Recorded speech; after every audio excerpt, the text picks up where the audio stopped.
네, 대구경 목적의 소식을 모아 전해드리는 마카다 뉴스 시간입니다. 그야말로 역대급이라고 할 수 있을 정도로 올 여름 폭염의 기세가 정말 대단합니다. 폭염의 열대야에 극한 더위가 이어지고 있는데요. 이런 더위가 바꿔놓은 게 우리 일상뿐만이 아니라고 합니다. 네, 7월 초 영덕에서는요, 100kg이 넘는 참다랑어, 우리가 흔히 참치라고 부르는 어종이죠. 이 대형 참다랑어가 1,300여 마리가 잡히면서 굉장히 놀라움을 주었는데요. 오늘 마카다 뉴스에서는 동해에 생긴 변화들에 대해서 알아보도록 하겠습니다. 국립수산과학원에서 나와주셨습니다. 어서 오세요. 안녕하십니까? 네, 안녕하세요. 네, 자기소개 좀 해주시죠. 네, 안녕하세요. 국립수산과학원 연근해 자원과장 강수경입니다. 네, 네. 반갑습니다, 과장님. 지금 이제 여기서 일하고 계신데요. 국립수산과학원 어떤 일을 하는 곳인지 소개를 먼저 해주시죠. 국립수산과학원은 해양수산부 산하의 연구기관으로 수산업 전반에 대한 연구를 수행을 하고 있습니다. 네. 수산자원 관리, 양식기술 개발, 해양환경 보존 등 다양한 연구를 수행을 하고 있고요. 어업인들을 위해서 수산 재해 예측, 그리고 대응에 대한 연구도 수행을 하고 있습니다. 네, 한마디로 우리나라 바다를 연구하고 또 수산 자원을 보호하는 역할을 하고 계시는 건데요. 과장님, 제가 초반에 말씀을 드렸었는데 우리나라에서 참다랑어가 잡혔다는 소식이 전해졌습니다. 깜짝 놀랐는데 이게 수온이 높아지면서 생기는 변화인가요? 네, 맞습니다. 동해의 수온 상승으로 어획되는 어종도 변화를 하고 있는데요. 명태, 도루묵, 이면수어와 같은 찬물에 서식하는 한류성 어종들의 어획량은 급격히 감소한 반면에 네. 따뜻한 물에 서식하는 방어, 삼치 등의 어획량은 증가하는 경향을 보이고 있습니다. 네. 또한 최근에 청상아리와 같은 대형 상어류나 참다랑어와 같은 아열대 어종의 출현 빈도도 증가하고 있습니다. 네, 수온 상승과 함께 이제 동해안에서 잡히는 어종에도 확실한 변화가 있는 것 같습니다. 네. 근데 좀 궁금한 게 이 참다랑어가 최근에 이제 잡혀서 이슈가 되긴 했지만 네네. 이게 뭐 당장 하루 이틀의 일은 아닐 거고 처음에 참다랑어가 출현하는 건 언제부터였나요? 동해안의 정치망에서 참다랑어가 출현한 것은 비교적 최근인 2013년 이후부터입니다. 네. 이후 어획량이 서서히 증가하면서 최근에는 연평균 200에서 300톤 정도가 어획이 되고 있고요. 어획되는 참다랑어의 크기도 변화를 하고 있습니다. 네. 네. 과거에는 30kg 이하의 소형어들이 주로 어획이 되었으면 올해 6월 말 7월 초의 경우에는 100kg 이상의 대형 참다랑어들이 어획이 되고 있고요. 동해안의 뿐만 아니라 남해와 제주 해역에서 조업을 하는 대형 산망어업에서도 100kg 이상의 대형 참다랑어 등이 어획되고 있어서 우리나라로 유입되는 참다랑어의 양이 증가한 것으로 알 수가 있었습니다. 어획량뿐만 아니라 저희가 이제 직접 바다에 나가서 자원조사를 실시하게 되는데요. 자원조사 결과에서도 남해에서부터 동해까지 참다랑어의 알, 그리고 작은 새끼인 자치어의 출현 밀도가 높아져서 우리나라 해역으로 산란을 하기 위해서 들어오는 어미 참다랑어의 양도 증가한 것을 확인할 수 있었습니다. 네, 이게 어획량뿐만 아니라 참다랑어의 크기도 변하고 있다고 하셨는데 네. 사실 참다랑어가 고급 어종이다라는 생각이 있잖아요. 그래서 왠지 잡히게 된다면 어민들에게도 좋은 거 아닐까 생각하실 수 있는데 이게 잡은 걸 모두 판매할 수 있는 건 아니라고요. 네, 맞습니다. 참다랑어는 먼 거리를 회유하는 고도 회유성 어종입니다. 따라서 이제 여러 국가의 바다에서 자유롭게 이동을 하는데요. 국가 간 합리적인 자원 관리를 위해서 참다랑어는 국제기구에서 자원 관리를 하고 있습니다. 네.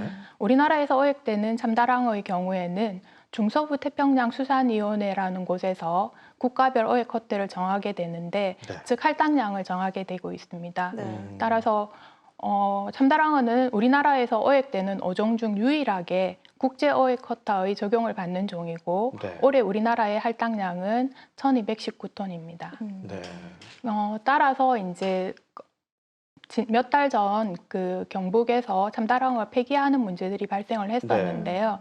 이때 단시간 내에 참다랑어의 어획량이 급격하게 증가하면서 배정된 할당량을 초과하여 어획되어서 폐기가 된 부분이 있었습니다. 네네. 네. 하지만 이후에 이제 추가 재배정을 통해서 참다랑어 폐기 문제는 해소가 되온 상황입니다. 그렇군요. 그러니까 갑작스럽게 참다랑어가 많이 잡히면서 이런 이제 사태가 발생한 만큼 지금 말씀하셨던 쿼터제 재배전 같은 그런 제도 정비가 꾸준히 이루어져야겠다는 생각이 듭니다. 네, 그렇습니다. 사실 뉴스나 언론을 통해서 수온이 높아졌다라는 말은 많이 듣기는 했는데 이게 뭐 와닿지는 않아서요. 혹시 이 실제로 수온이 얼마나 높아졌는지 또 그로 인해서 생기는 변화들에 대해서 궁금합니다. 우리나라 동해의 표층 수온은 1968년부터 2024년까지 약 2.03도씩 증가했습니다. 이게 크게 느껴지지 않으실 수도 있는데요. 네. 이거는 같은 기간에 전지구 표층 평균 수온 상승의 약 2.7배에 달하는 굉장히 높은 수치입니다. 네.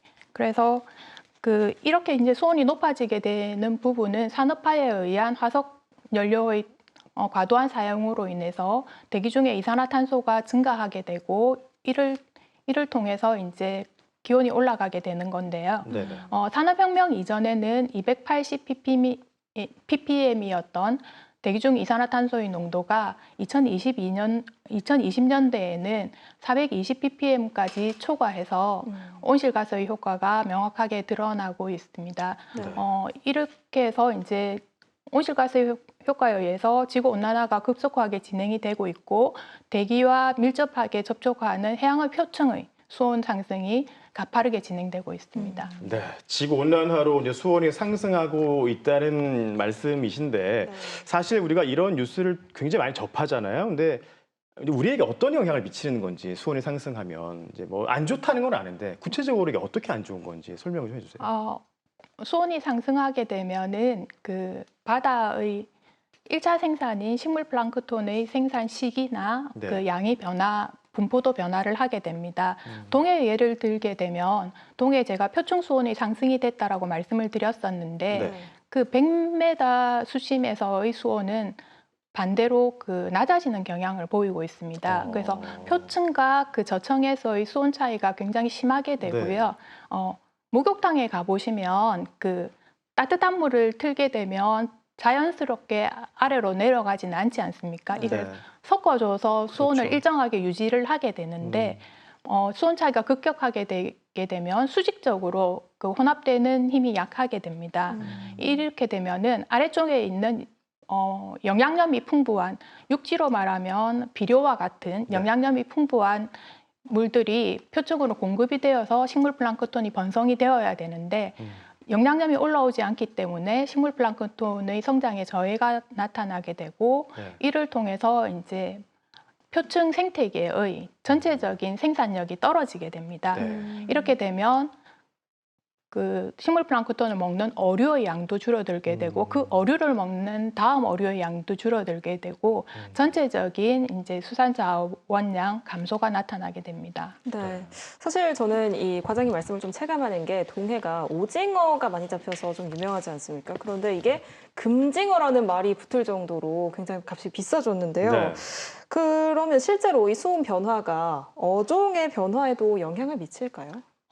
이제 모든 어종의 어획량 변화를 수온 변화가 원인이다라고 말씀드리기는 힘듭니다. 네. 하지만 이제 동해의 대표적인 어종이었던 명태의 경우에는 1980년대에 굉장히 많은 어획을 보이다가 90년 이후 점점 감소했고 2019년에는 어획을 전면적으로 금지하는 모라토리움이 선언된 상황입니다. 네. 그리고 이제 서현 아나운서님께서 말씀하셨던 것처럼 오징어의 경우도 마찬가지인데요. 오징어의 경우에는 1999년에 약 25만 톤이 어획돼서 우리나라 연간의 어업 생산량의 1위를 달성했던 어종이거든요. 네. 하지만 이후 점점 감소하게 되었고 작년의 경우에는 불과 13,000톤이 어획이 되었습니다. 이렇게 이제 어획량이 감소하는 종들이 있는 반면에 증가하는 종들도 있거든요. 네. 아열대 어종인 잿방어나 벤자리 같은 종들은 출현 빈도가 증가하고 있습니다. 네. 지금 뭐 이렇게 어종이 계속 북상하고 있는 거잖아요. 그렇게 되면 지금은 그래도 우리가 먹을 수 있는 뭐 오징어나 명태 같은 것들도 언젠가는 동해안에서 자취가 사라지게 된 그런 날도 오겠는데요. 그렇지 않나요? 네, 맞습니다. 근데 이제 명태 같은 경우는 지금 이제 어획량이 급격하게 감소해서 말씀드렸듯이 조업이 금지되어 있는 상황이고 오징어 네. 어획량도 급격하게 감소한 상황인데요.